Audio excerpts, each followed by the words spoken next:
Olá pessoal, tudo bem com vocês? Salve Maria Imaculada! Hoje eu vim dar continuidade a essa série, essa pequena série de vídeos, essa mini série de vídeos sobre o Padre Júlio Maria de Lombaerdi, destinado principalmente aos protestantes. Então, a obra que foi analisada aqui é do Padre Júlio Maria de Lombaerdi, Objeções e Erros Protestantes com as respectivas respostas irrefutáveis, do Centro Dom Bosco, segunda edição.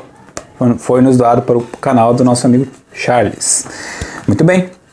Aqui é algo muito interessante que também, para mim como católico, como eu falei, nós católicos devemos aprender essas objeções protestantes no sentido de não para sair debatendo, mas simplesmente quando nos perguntarem qual é a nossa fé, nós sabemos dizer qual é a nossa fé e professarmos a verdadeira fé, que é a fé católica, que é a fé que foi nos dada pela Igreja. Muito bem. Então, primeiramente é nos acusado de idolatria. Muitos protestantes nos acusam de idolatria. Vamos nos atentar ao que significa a palavra.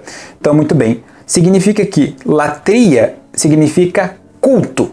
E ídolo é culto a um ídolo. Ou seja, os povos pagãos, eles tinham uma crença de que nas imagens, figuras, estátuas, esculturas, ali se encontrava o Deus, ou seja, Deus se encontrava naquela estátua. Então, por isso que eles tinham um cuidado, um zelo, entre aspas, pelas estátuas e certos estatuários e imagens, certo? Porque eles acreditavam que ali se encontrava os deuses, ou Deus específico. Muito bem. Então, isso é idolatria. E Deus, de fato, não permite que o povo, né, os judeus, tenham imagens. E isso é muito interessante porque os povos ao redor, eles possuíam várias imagens, né? E os judeus ali, o povo, os israelitas, eles eram proibidos de ter imagens, tanto é que está lá. É proibido fazer imagens tanto de homens, de seres celestiais e também de seres de animais. Muito bem. Só que aí está um problema. Tá lá, ouve, ó Israel, o Senhor teu Deus é o único Deus e não fará nenhuma imagem. Estou resumindo aqui. Só que a pergunta é feita a nosso Senhor Jesus Cristo. Qual é o primeiro mandamento? E Jesus responde, o primeiro mandamento é amar a Deus de todo o seu coração e de toda a sua força. Esse, pois, é o primeiro mandamento. Então, o primeiro mandamento, o que acontece com os mandamentos do Velho para o Novo Testamento?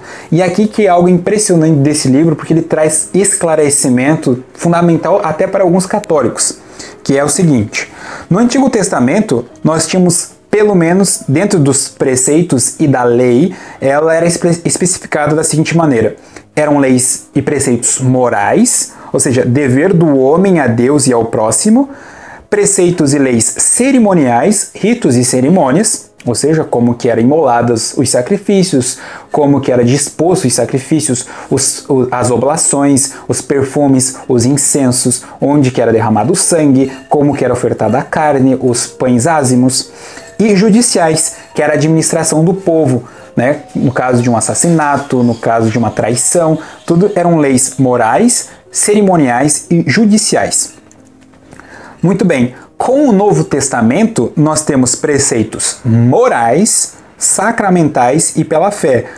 Os morais, o que acontece, e aqui é algo muito importante, aqui quando o católico lê o Antigo Testamento, como é que ele está lendo? Ele está lendo como uma continuidade da lei moral e não de uma lei ritual ou judicial. Essa lei judicial e ritualística do Antigo Testamento, ela foi abandonada, porque ela foi atualizada em Cristo, porque o justo vive pela fé. Olha, muitos protestantes falam isso, mas eles não conseguem entender isso. O justo vive pela fé. E de fato, está muito correta essa frase, por quê? É a fé, ou seja, aquele que não crer será condenado. Então nós temos um preceito que é da fé, uma lei da fé. E Jesus também nos deixa os sacramentos, algo que os protestantes não conseguem entender. Jesus, como verbo, sendo o verbo divino, ele entende perfeitamente que nós homens não somos puro espírito. Ou seja, nós não somos só a nossa alma, nós somos corpo e alma. Consequentemente, nós precisamos de elementos visuais para entender como a graça atua em nós. Não à toa que Jesus nos diz que o batismo com água, não apenas com o Espírito, mas na água, que o sacramento da Eucaristia é a transubstanciação do pão em seu próprio corpo. E o vinho é a transubstanciação em seu próprio sangue.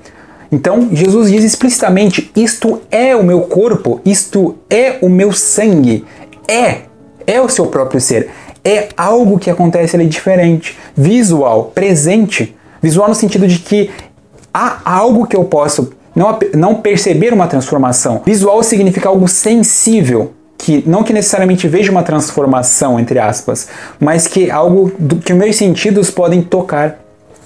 E isso é muito interessante porque ele dá preceitos sacramentais da própria confissão. Jesus fala, confessais uns aos outros. Então o protestante fala assim, não, eu confesso diretamente com Deus.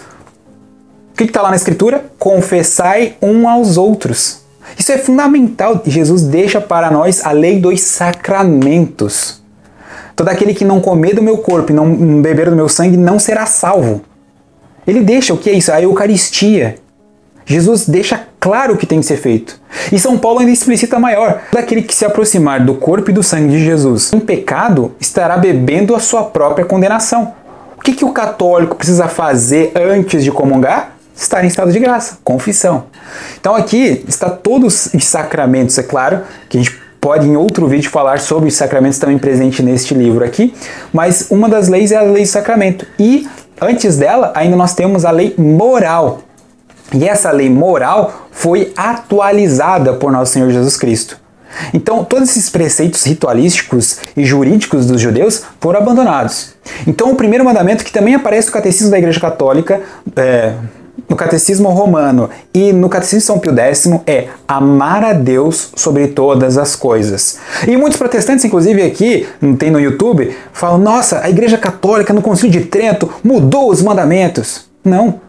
Esse é um mandamento do próprio Cristo. Cristo disse, amar a Deus sobre todas as coisas. Isso é o principal e é o primeiro mandamento, é o mandamento mais perfeito. Então aqui está presente uma lei moral que não vem apenas em Jesus, na segunda pessoa da Santíssima Trindade, vem desde a primeira. Ouve, Israel, eu sou o Senhor teu Deus, o único Deus.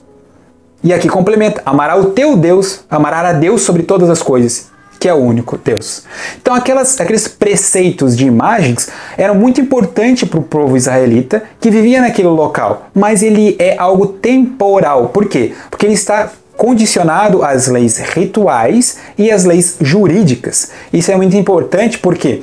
Porque de fato o povo pagão, não só o povo pagão, mas os próprios israelitas, eles tinham um pensamento um pouco primitivo, de acreditar que certos elementos da natureza estavam a Deus. Tanto é que você percebe na leitura do Antigo Testamento que Deus estava numa nuvem, Deus estava em algum lugar. Então, quer dizer, existia uma noção de que Deus, mesmo o Deus verdadeiro, ele estava em algo físico.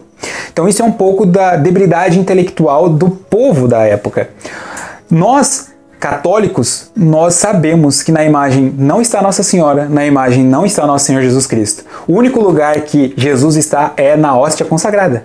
Ali nós sabemos perfeitamente pelas palavras de Nosso Senhor que ali Ele está de fato verdadeiramente. Nas imagens não está Jesus, não está Nossa Senhora, mas as imagens nos transportam uma realidade sobrenatural.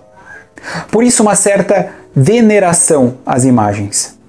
E aqui que está interessante, nós veneramos os santos e não idolatramos os santos, porque os santos não são ídolos. E aqui que está, o protestante não consegue entender que existe uma coisa chamada ídolo e existe algo chamado santo. O santo não é um ídolo e o ídolo não é um santo. Existe uma diferença enorme no conceito. O próprio Apocalipse fala sobre os santos.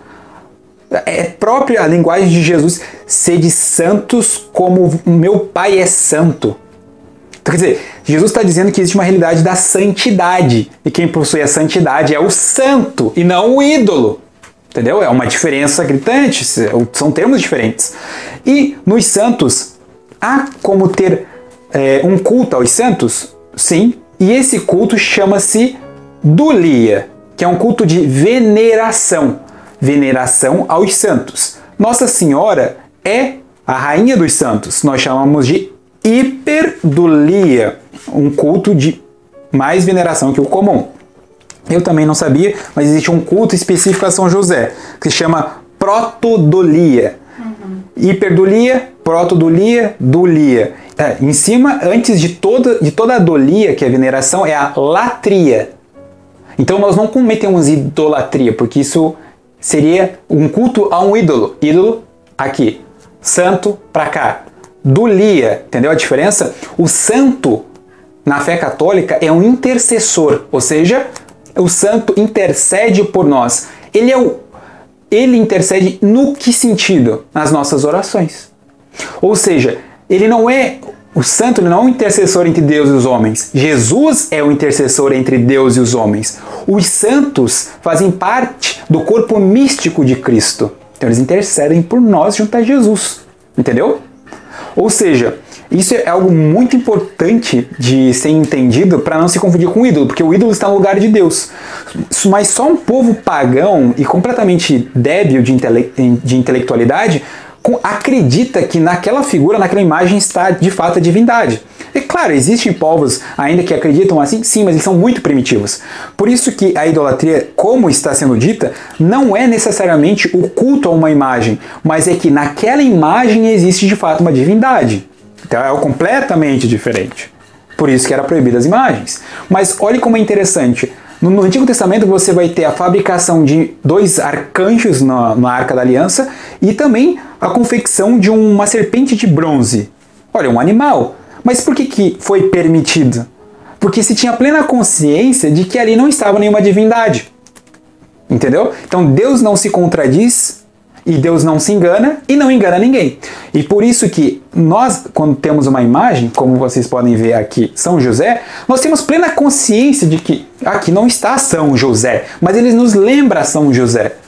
Da mesma forma, a Virgem Maria, ela não está ali. Quando quebrou a imagem, não quebrou a Virgem Maria. Só um protestante louco, como diz o padre Júlio Maria de Lombardi, acredita que nós acreditamos nisso. Por isso que se diz, é necessário uma honestidade antes de discutir, porque a idolatria nos termos específicos não é o que o protestante está dizendo, e por isso que ele bota na nossa, ele já chega na conclusão. O católico é idolatra porque ele tem imagens, mas isso é uma completa absurdidade, porque ele nem chegou nos argumentos específicos do que é idolatria, do que é idolia, hiperdulia, protodulia, ou a própria termo latria. Ou seja, latria é um culto específico para Deus, e para Deus aceitar um único sacrifício. Olha que aqui tem que ter a fé católica para entender. Um culto perfeito a Deus. Começa a pensar o que é um culto perfeito a Deus. O que é uma adoração a Deus? Então tem que ser um sacrifício para Deus, porque ele vai só aceitar um sacrifício perfeito. Ou seja, a Santa Missa é isso, é o sacrifício de Deus para Deus, ou seja, um sacrifício perfeito, porque ali está nosso Senhor Jesus Cristo, porque ele mesmo disse, este é o meu corpo e este é o meu sangue. Quando acontece, essas palavras são proferidas por um sacerdote legitimamente ordenado com a matéria específica de pão de trigo e vinho de uva, nós temos a transubstanciação e a oferta do Filho ao Pai, ou seja, de Deus para Deus. Ali temos um culto perfeito. A minha pergunta: se vocês estão seguindo os mandamentos da Antiga Aliança, vocês estão cultuando Deus perfeitamente? Como é que você, protestante, cultua a Deus se não faz nenhum sacrifício perfeito? Não faz. Por quê? Porque você não faz nenhum sacrifício de bodes e carneiros que querem perfeito e também não oferece o sacrifício da cruz de nosso Senhor Jesus Cristo atualizado na Santa Missa. Tu também não faz isso. Ou seja, vocês vivem de cultos pessoais e subjetivos e não cumprem o primeiro mandamento. Vocês não conseguem amar a Deus sobre todas as coisas. Vocês amam vocês mesmos sobre Deus. Por quê? Porque são cultos individuais, subjetivos e que não trazem a realidade de um culto de adoração a Deus. Vocês cultuam o que vocês querem. Entende? Não a Deus necessariamente. Então o primeiro mandamento é amar a Deus sobre todas as coisas. E amar a Deus sobre todas as coisas exige um culto para Deus. Isso é muito importante. Então aqui ele vai destrinchar os outros mandamentos, e aqui também é algo interessante, que quando o menino rico pergunta para Jesus o que ele precisa fazer para ganhar o céu, e Jesus fala, segue os 10 mandamentos. E ele pergunta, quais são os 10 mandamentos? E Jesus atualiza ali os 10 mandamentos. Jesus não proíbe a confecção de imagens, porque ele sabe plenamente que ali é uma lei apenas local dos judeus. E é aí que está algo muito perigoso. Os protestantes, quando eles se atêm à antiga lei, eles estão seguindo os preceitos da antiga aliança. Lembrem-se, aquele que segue a lei será julgado pela lei, mas aquele que segue a fé será julgado pela fé que tem. Ou seja, o protestante será julgado, se ele segue a lei, pela lei. Então vocês precisam voltar à circuncisão, devem proibir imagens, vocês devem voltar a imolar carneiros, vocês devem negar o Messias, porque vocês serão julgados pela lei. Agora, os católicos serão julgados pela fé que possuem.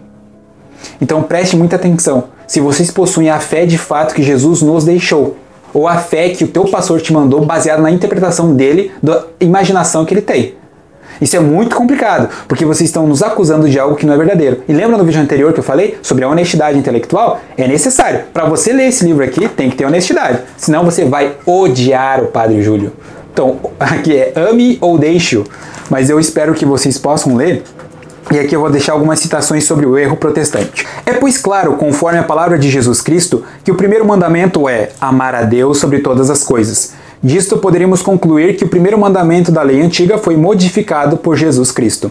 O objeto é o mesmo, porém, como os judeus eram inclinados à idolatria ou à adoração do simulacro, há neste mandamento quantidade de proibições que têm por fim afastar os judeus dos costumes pagãos. No Novo Testamento, não existindo mais senão entre os povos selvagens a tal idolatria, Cristo suprime todos esses detalhes, simplifica o mandamento e eleva-o de simples adoração às alturas do amor. O amor inclui a adoração não exprime o amor.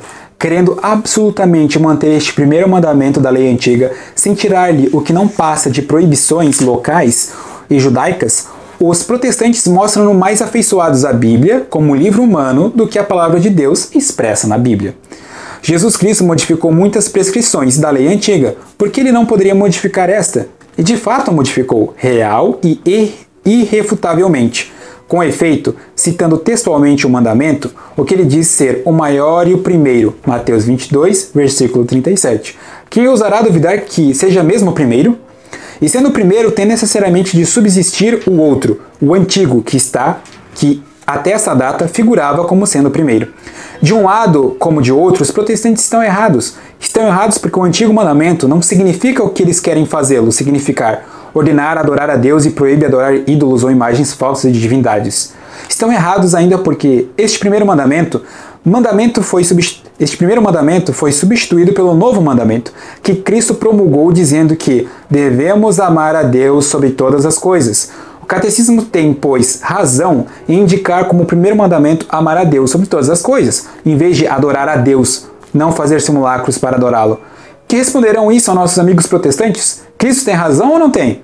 Ele pode mandar completar uma lei ou não pode? Ele o fez ou não fez? Reflitam bem. Então aqui não tem politicamente correto com o Padre Júlio Maria. Então ele é direto ao ponto. Vocês estão seguindo o que Cristo falou ou o que o pastor disse? Pensem, vocês não têm uma Bíblia pronta? A Almeida aí, que foi de um sacerdote apóstata? Pois é. Leiam a própria Escritura, coisas que vocês não fazem. Vocês leem como judeus leem. Por isso que vocês não têm imagens. Aqui, para finalizar, ele deixa algo muito claro, que no primeiro mandamento da lei antiga, a lei judaica, nós temos, dentro da primeira lei, duas proposições, que é a proposição positiva e a proposição negativa. A proposição positiva, que é adorar só a Deus, e a negativa, não fazer de deuses estranhos ou figuras de deuses. E no Novo Testamento nós temos proposições positivas, no sentido de que, e negativas também, mas no sentido de que a moral entre as duas do Antigo e do Novo continua, e o que é preceito judicial cai. Bom, espero que vocês tenham entendido. Vai vir aquelas comentários aqui embaixo, mas eu estou falando aqui, protestantes honestos, não protestantes neopentecostais. Deve ter no neopentecostalismo protestante honesto, mas a gente sabe como é que é as coisas. Enfim, antes de qualquer coisa, comprem esse livro. Se não tem esse livro na livraria, comprem pelo menos algum livro do Padre Júlio. Ele é feito para vocês, protestantes. Eu quero refutar a Igreja Católica. Leia primeiro o livro dele. Pare de ser teimoso. Vá lá, compre, ajude o canal. Tô mandando. Promoção. Está em promoção os livros do Padre Júlio. Parem de ser teimosos e comprem. A gente tá fazendo uma promoção pra vocês, pra gente ganhar dinheiro, pra vocês ficarem com livros baratos e pararem de ser teimosos como vocês são. Pelo amor, comprem um livro. Comprem. Ajude o canal. De fato, a gente precisa. Muita gente nos condena por vender. Não, a gente precisa de dinheiro mesmo pra fazer as coisas, senão não dá pra trazer conteúdo pra vocês. Então, comprem, parem de ser teimosos e leiam primeiro. Muito obrigado pela atenção de vocês. Muita gente vai dizer, nossa, você é um pouco arrogante, não sei o que, mas o jeito que você fala. Mas é porque eu não tenho tanta paciência com protestantes como a maioria tem. Sinceridade é a melhor coisa. Não tem, porque tem que acreditar em muita bobagem. Mas enfim, muito obrigado pela atenção de vocês. Espero vocês no próximo vídeo. Salve Maria Imaculada, viva Cristo Rei.